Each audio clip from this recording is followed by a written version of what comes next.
তো সাড়ে ৩০ লক্ষষ্ট চতুর্লক্ষষ্ট মানবা ব্রহ্মজনী শতম প্রান্ত পদমে বিষ্ণু সৌচ্ছ ৮৪ লক্ষ জনী ভ্রমণ করে সাদের মানব জন্ম পেয়েছে দুর্লভ জন্ম।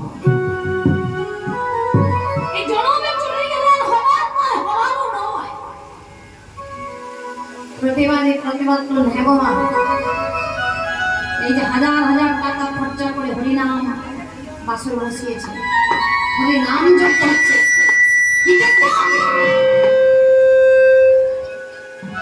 হরিনামের যজ্ঞ। হরিনাম করলে কি হয়? হরির নাম ভজন করলেই বা ভালো।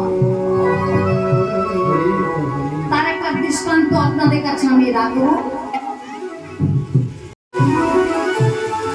আষাঢ় পাতা হয়ে গেছে, এইবার আমাদের যাওয়ার পালা।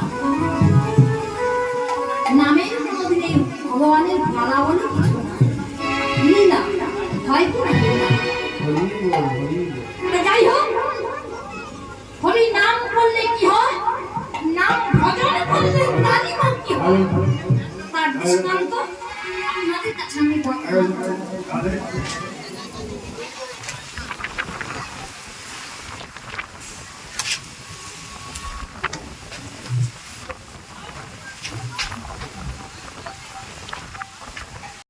সংসারে তিনি প্রমাণ করে দিলেন, রাখে হরি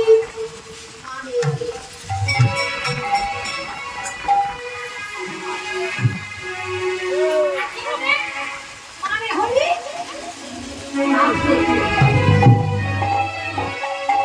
ভগবান তিনি নিজে মুখে বলেন, যে ভক্ত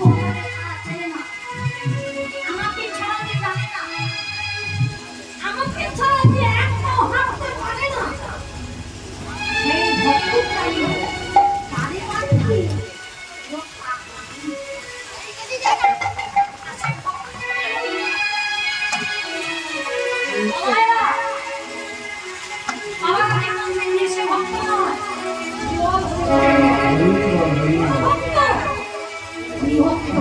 কৃষ্ণ ভক্ত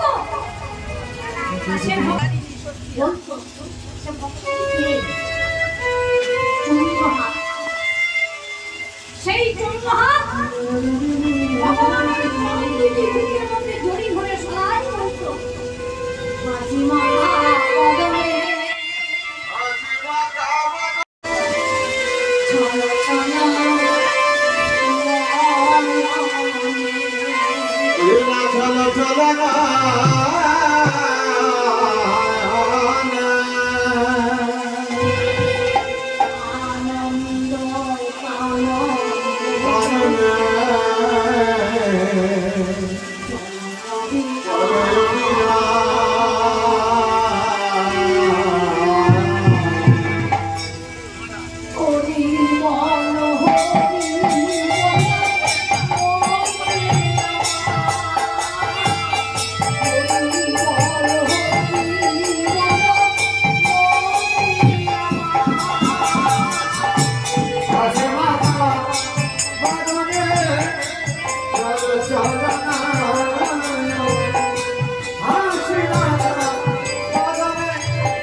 কেউ আর ফেল নাই। হরিবল হরিবল। তার মানে এই যে হরিবাসনে 2 মন হরিনাম শুনতে এসেছেন। ছোট বোন বড় বোনকে বলছে দিদিরে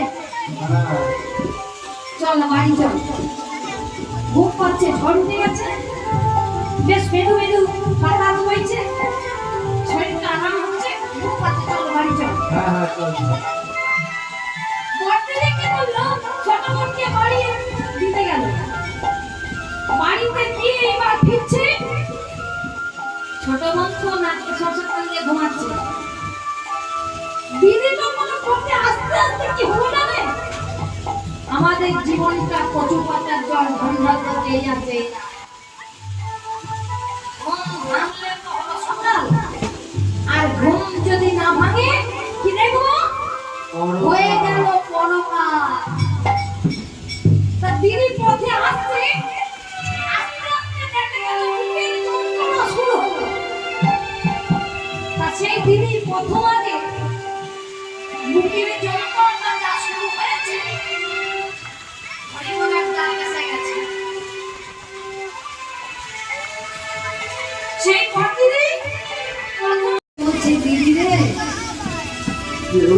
চলে গেলে আমাকে বলে সঙ্গে নেবে না কেন, তোর জন্য তার হরিনাম শোনা হলো না, এখনো বলছিস তুই আমাকে সঙ্গে নেই। বাবা কাহার কেউ তো কারো নয় কথা কি সত্য, বুঝে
ভালো করে না তার শিবলিঙ্গ,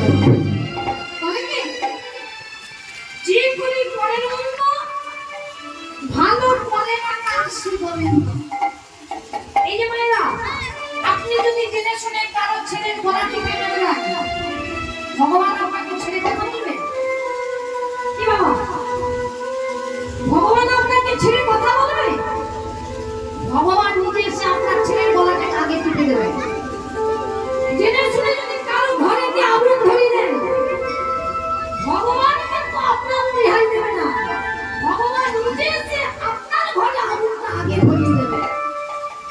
তাহলে কি হলো, সব পথে থাকলে হয় কষ্ট, কিছু হয় না কোনো নষ্ট। সব পথে যদি থাকেন আপনার কোনো ক্ষতি হবে না, কোনো নষ্ট হবে না। লক্ষ্য রাখুন, সৎ পথে থাকলে ছেলে মেয়েদিকে আপনার স্ত্রীকে ভালো মতো খাওয়াতে পারবেন না, পড়াতে পারবেন না, কিন্তু মার্কেটে আপনি বুক ফুলিয়ে চলতে পারবেন। আর অসৎ পথে থেকে ছেলে মেয়ে আপনার স্ত্রীকে ভালো মতো খাওয়াতে পারবেন, পড়াতে পারবেন, মার্কেটে কিন্তু বুক ফুলিয়ে চলতে পারবে না। কি হয় না,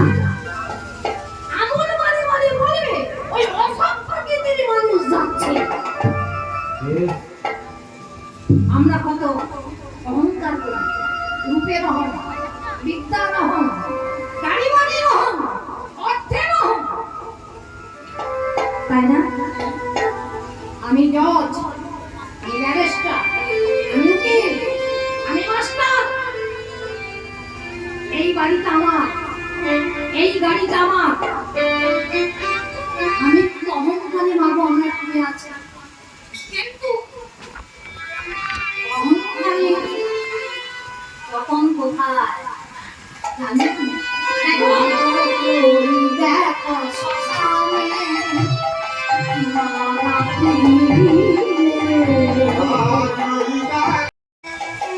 আমার সন্তানটি যেমন সিংহাসনে বসে জোড়া পাঠালে আমি পূজা, এই কথাটি মহামতি মা ঠাকুর ঘর থেকে সব শুনতে পেল, চিৎকার করে বললেন, ঠাকুর